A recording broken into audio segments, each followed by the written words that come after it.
दलित चिंतन पर कमल भारती जी की पुस्तक लोकतंत्र में भागीदारी के सवाल के पिछले एपिसोड में हम चर्चा कर रहे थे लोकतंत्र में वंचित जातियों लेख के ऊपर। इसके तहत हमने जाना कि आखिर वो क्या वजह है कि भारतीय समाज में धर्मांतरण करने के बावजूद भी जो निम्न कही जातियां हैं उनका उद्धार नहीं हो पाता है। क्यों हिंदू निम्न जातियां जो हैं, चाहे वे मुस्लिम धर्म में धर्मांतरित हो या किसी और धर्म में, उनका सामाजिक, सांस्कृतिक, शैक्षणिक और राजनीतिक उद्धार संभव नहीं हो पाता है। इन सभी चीजों के ऊपर चर्चा हमने पिछले एपिसोड में करी थी और साथ ही ये भी जाना था कि किस तरीके से जात जात की पार्टियां बन रही हैं और उनके नेता खड़े हो रहे हैं। लोग अपने नेता को जीतते हुए देखकर खुश तो होते हैं, लेकिन उससे फिर भी उनकी कोई शैक्षणिक या सामाजिक उत्थान संभव नहीं हो पा रहा है और किस तरीके से जात के नेता ही अपनी जात के लोगों का सबसे ज्यादा शोषण करते हैं। इन सभी चीजों के ऊपर चर्चा हमने पिछले एपिसोड में कर ली थी और अब हम चर्चा को यहाँ से आगे लेकर चलेंगे और इसके अन्य लेख की तरफ बढ़ेंगे। तो चलिए मेरे साथ। जय भीम, मैं शालिनी और आप देख रहे हैं अंबेडकर नामा। आज का एपिसोड है उत्तराखंड में आंदोलन क्यों। उत्तराखंड जिसे देवभूमि भी कहा जाता है, उसमें क्यों ब्राह्मणों द्वारा आरक्षण का विरोध किए जाने को कमल भारती जी अलगाववाद की नीति से कंपेयर करते हैं, ये जानना दिलचस्प रहेगा। तो अंत तक हमारे साथ जरूर बने रहिएगा इस एपिसोड में। चलिए, उत्तराखंड में आंदोलन क्यों। इस बार आरक्षण के विरोध में न तो इलाहाबाद जल रहा है, न लखनऊ, न बनारस।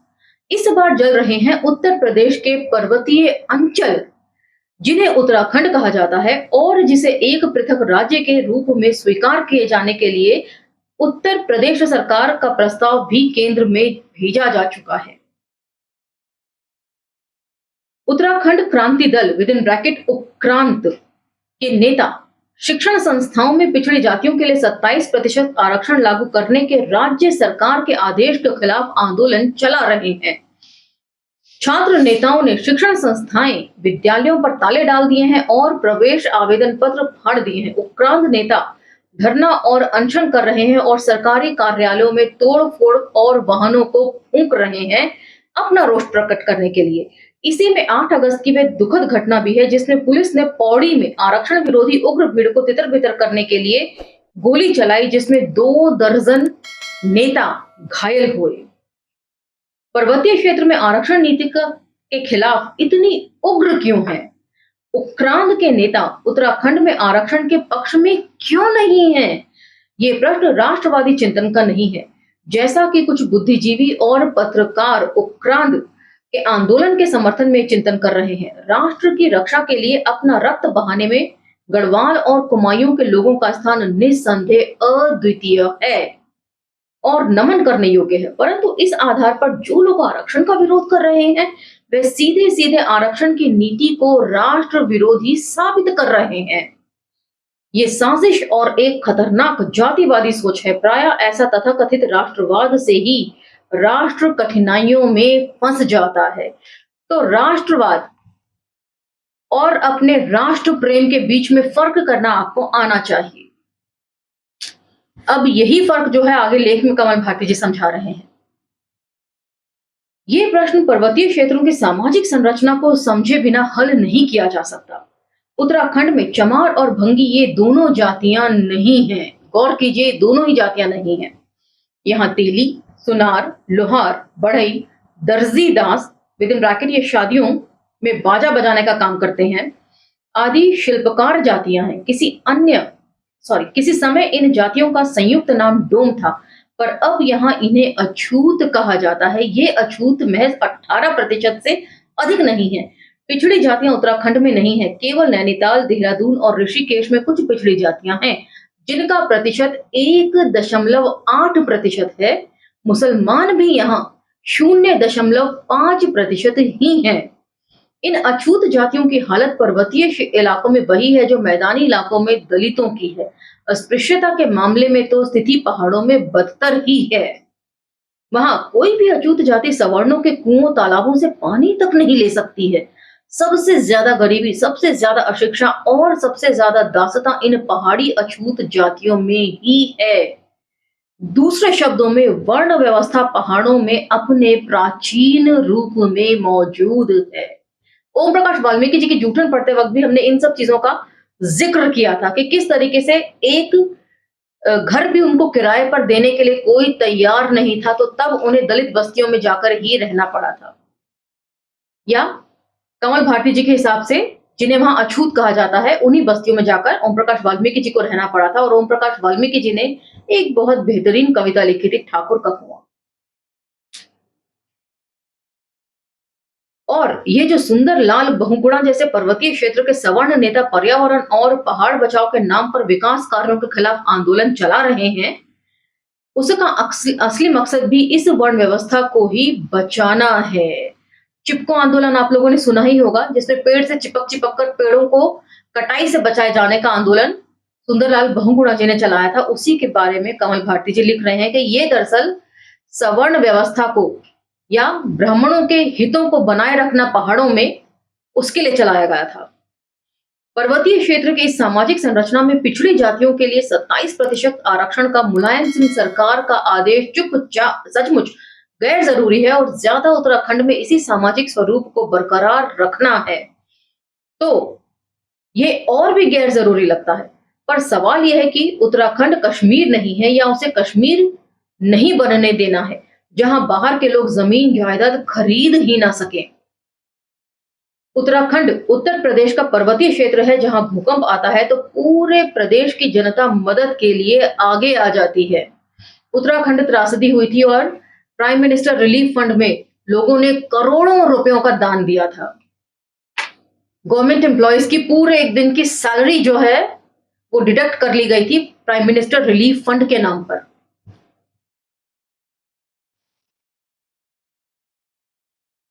ये वह क्षेत्र है जहां के निवासियों के लिए प्रदेश के हर जनपद में स्कूल, कॉलेजों और सरकारी विभागों के अवसर प्राप्त हैं।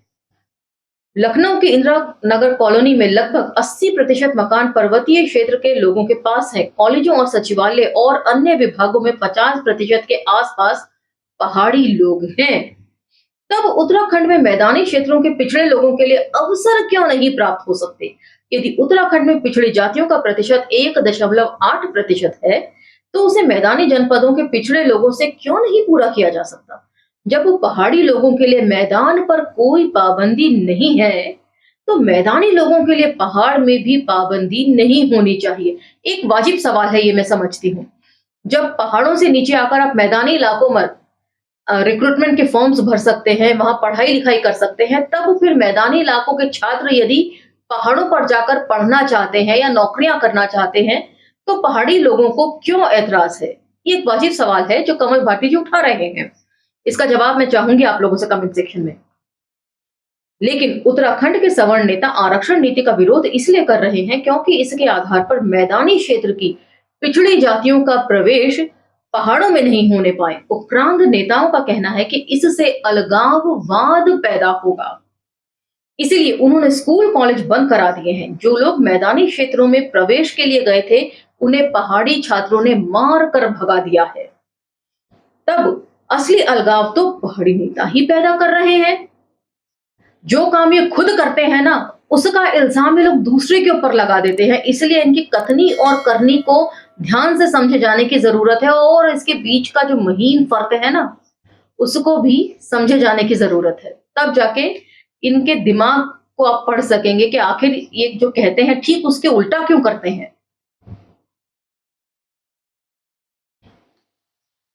तब असली अलगाववाद तो पहाड़ी नेता ही पैदा कर रहे हैं। अलगाववाद पैदा ही वहां होता है जहां किसी जाति या वर्ग का वर्चस्व होता है। Point to be noted. पहाड़ों में सवर्णों, खासतौर से ब्राह्मणों का वर्चस्व है। ये अलगाववादी आसानी से हो सकते हैं और होने का परिचय भी दे रहे हैं।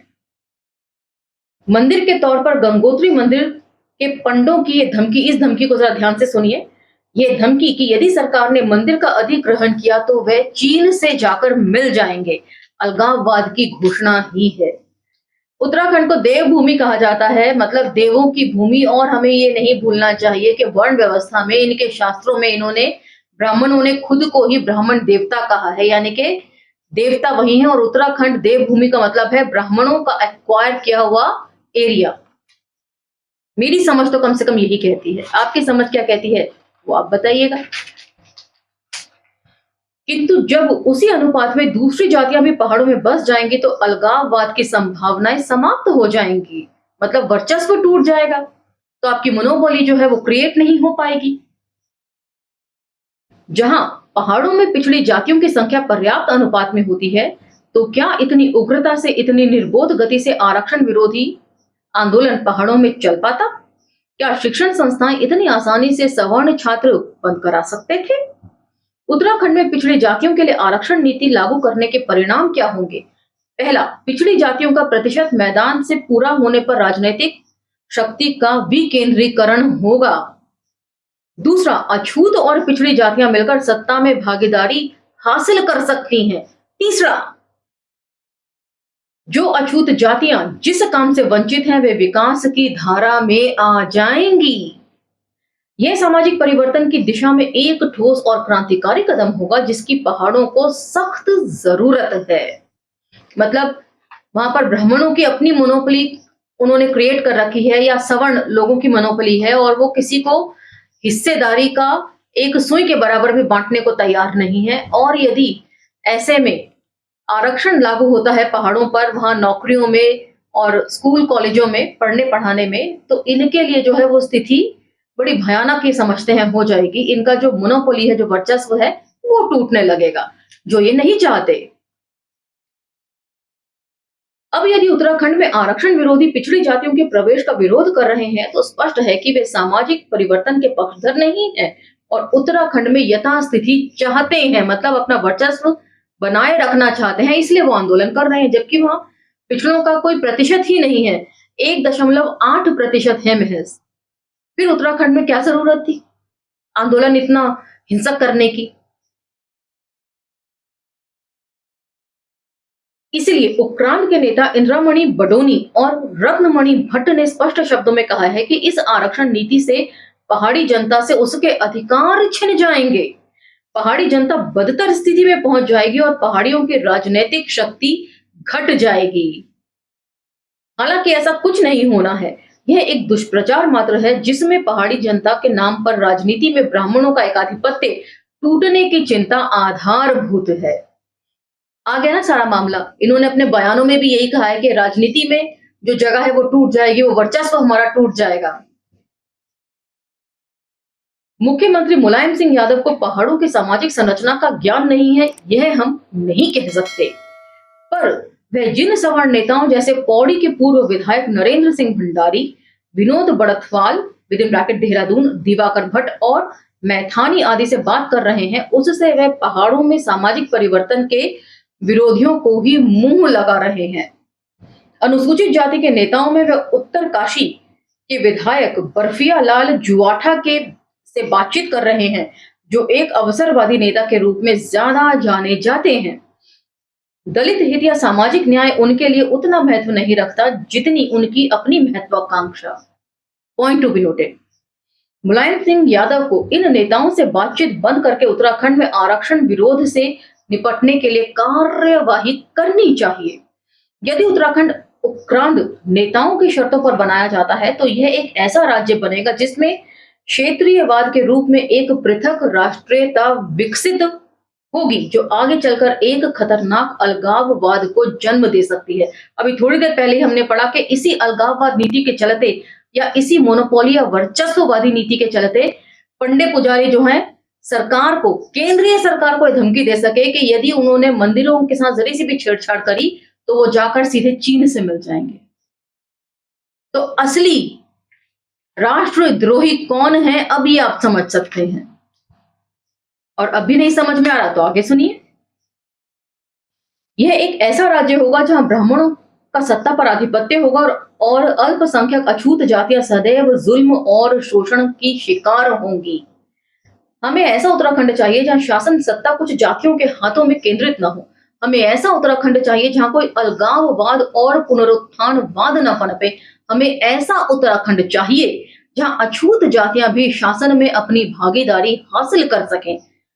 यह तभी होगा जब उत्तर प्रदेश सरकार की पिछड़ी जातियों के लिए 27% आरक्षण नीति को उत्तराखंड में पूरी तरह लागू किया जाएगा। तो अब 2024 में ये अलगाववाद जो है वो नए नए उसके संस्करण हमारे सामने आ रहे हैं, नए नए रूपों में प्रस्तुत किया जा रहा है। कंगना रनौत जो अपने बयानों में पहले ही कह चुकी हैं कि देश को दरअसल असली आजादी 2014 में मिली है। उनका ऐसा कहना देश के लिए मर मिटने वाले शहीदों और उनकी शहीदी परंपरा का सीधा सीधा घनघोर अपमान है। क्या उन्हें इस बात का इल्म है? उनके हिसाब से तो भगत सिंह बेकार में मरे, चंद्रशेखर ने बेकार ही अपने प्राणों की आहुति दी, सुखदेव, राजगुरु ने हंसते हंसते जो फांसी के फंदे अपने गले में लगा लिए, वो सब बेकार था, उनका कोई मतलब नहीं बनता। इसलिए इसे भी आप अलगाववाद ही समझिए। उत्तराखंड में आरक्षण के विरोध में उत्क्रांत के आंदोलन का एक प्रमुख मुद्दा यह भी है कि उत्तराखंड क्षेत्र में सभी रिक्त स्थानों व नए सृजित पदों पर उत्तराखंड के ही योग्य बेरोजगारों को नियुक्त किया जाए। उत्तराखंड के बेरोजगारों को रोजगार मिले, यह हम भी चाहेंगे और सरकार भी इसके खिलाफ नहीं है, पर उत्तराखंड के ही योग्य बेरोजगारों को रोजगार दिया जाए, इसका क्या अर्थ है? मतलब उत्तराखंड में जितने भी लोग बेरोजगार हैं उन सब की भर्ती कर दी जाए, लेकिन वहां पर आरक्षण न लागू किया जाए। कहने का मतलब क्या है कि आरक्षित पदों पर भी सवर्ण लोगों को बिठा दिया जाए। इसकी एक इंटरप्रिटेशन यह भी बनती है, आपके हिसाब से क्या बनती है वो आप मुझे बताइएगा। धर्म और समाज की भाषा में तो इसे योग्य शब्द से सवर्ण उम्मीदवारों को ही परिभाषित किया जाता है। हमारी न्यायपालिका भी इसी योग्य शब्द के अंतर्गत सवर्णों के लिए विकास के स्वतंत्र द्वार खोल चुकी है। इसलिए न्यायपालिकाओं ने जो है वो शिक्षा के क्षेत्र में पिछड़ों के लिए 27% पर रोक लगा रखी थी। और उत्तराखंड की तो स्थिति यह है कि वहां अछूत जातियां शिक्षित ही नहीं हैं। सारी शिक्षा और सारी योग्यता सवर्ण उम्मीदवारों के ही पास है। तब ऐसे में तो स्वतः ही जो है वो सारे आरक्षित पद भी सवर्णों को ही मिल जाएंगे। इसीलिए कमल भारती जी ने कहा कि मैदानी इलाकों से जो है वो रिक्रूटमेंट पहाड़ों पर की जानी चाहिए। तब क्या ये माना जाए कि उत्क्रांत आंदोलन योग्य शब्द की आड़ लेकर सवर्णों के ही हित में चलाया जा रहा है? और ऐसा क्यों ना माना जाए जब उत्तराखंड में सभी गैर सपा बसपाई राजनीतिक दल आरक्षण के विरोध में हैं। मतलब सपा और बसपा को छोड़कर बाकी सभी राजनीतिक दल जो हैं वो आरक्षण के विरोध में हैं। समाजवादी पार्टी के सवर्ण नेता भी खुलकर नहीं तो दबे स्वर में ही आरक्षण विरोधियों का समर्थन कर रहे हैं। ये संयोग मात्र नहीं है कि दलित चेतना के खिलाफ हिंदू राजनीति की लामबंदी कोई नई चीज नहीं है। उत्क्रांत के अध्यक्ष श्री काशी सिंह एरी कहने को तो अनुसूचित जाति के हैं, पर वे ये भूल चुके हैं कि पहाड़ में सभी जनजातियां पहले बौद्ध थीं। वे ब्राह्मण तो बन नहीं सकते, इसलिए अपने को राजपूत मानते हैं। ये वैसे ही नेता हैं जैसे कांग्रेस के पास जगजीवन राम थे, जो जीवन भर मनुवादियों के साथ रहे और मनुवादियों के ही हाथों को उन्होंने मजबूत किया। श्री एरी भी सवर्णों के हाथों में सवर्णों के हथियार बनकर रहे हैं और उत्तराखंड में मनुवाद को मजबूत करने में मुख्य भूमिका निभा रहे हैं। माकपा भाकपा ने कभी भारत में जातियां मिटाने में दिलचस्पी नहीं ली। उनके सवर्ण नेतृत्व ने व्यवस्था को बदलने वाली किसी भी परिवर्तन की मुहिम में भाग नहीं लिया। ठोस मिसाल दलित राष्ट्रपति की मौजूद है, जिसमें कम्युनिस्ट नेता ने योग्यता का प्रश्न उठाकर डॉक्टर शंकर दयाल शर्मा का समर्थन किया था और ब्राह्मणवाद को मजबूत करने का समर्थन किया था। कांग्रेस ने हमेशा यथास्थितिवाद का पक्ष लिया। वे उत्तराखंड में आरक्षण का समर्थन करके अपने हिंदू वोटों से हाथ कैसे धो सकती है? पहाड़ में ज्यादातर कांग्रेसी नेता ही हैं। वे मुलायम सिंह यादव के उत्तराखंड में आरक्षण का समर्थन कैसे कर सकते हैं? राजनीतिक द्वंद्व भी विरोधों को जन्म देते हैं। मतलब कभी कभी चाहे आप चाहें या न चाहें, लेकिन आपको एक स्टैंड लेना पड़ता है, वरना आपको डर होता है कि जो आपके कोर वोटर हैं वो खिसक ना जाए कहीं और। इसलिए कभी कभी आप गलत चीज को भी सपोर्ट करते हैं इसी चक्कर के चलते। जनता दल को सामाजिक न्याय के आधार पर आरक्षण की नीति का समर्थन करना चाहिए था, क्योंकि मंडल को लागू करने का श्रेय उसी को जाता है। पर जब जनता दल ही सामाजिक न्याय के विरोध में टुकड़े टुकड़े बिखर कर समाप्त हो गया, तो यह आशा कैसे की जा सकती है कि अजीत सिंह या जॉर्ज के टुकड़े आरक्षण का समर्थन करेंगे? भाजपा पुनरुत्थानवादी पार्टी ही है, इसलिए उसको तो हिंदुत्व बना मनुवाद की राजनीति करनी ही है। भले ही देश भर में मनुवाद के पैर उखड़ रहे हों, पर पहाड़ तो बचे रहें। कहने को तो हो सकता है कि एक नेपाल हमारे यहाँ भी है जो हिंदुत्व के शास्त्र सम्मत सिद्धांतों पर खड़ा है। 13 अगस्त 1994 को यह लेख लिखा गया था। इस बाबत आपका क्या कहना है? आप इस लेख के माध्यम से क्या समझ रहे हैं? पहाड़ों पर किस तरह की राजनीति होती है और क्यों वर्चस्व को बनाए रखना चाहते हैं ब्राह्मण? इन सभी चीजों के ऊपर चर्चा इस लेख में की थी और आपके जो वैल्यूएबल कमेंट्स हैं, असहमतियों का भी स्वागत है। सब मुझे लिख कर बताइएगा। इसी के साथ मुझे आगे दीजिए, अगले एपिसोड में मैं फिर हाजिर हो जाऊंगी अगले लेख के साथ। लेकिन इन्हें लाइक, शेयर, सब्सक्राइब करना ना भूलें। जय भीम, धन्यवाद।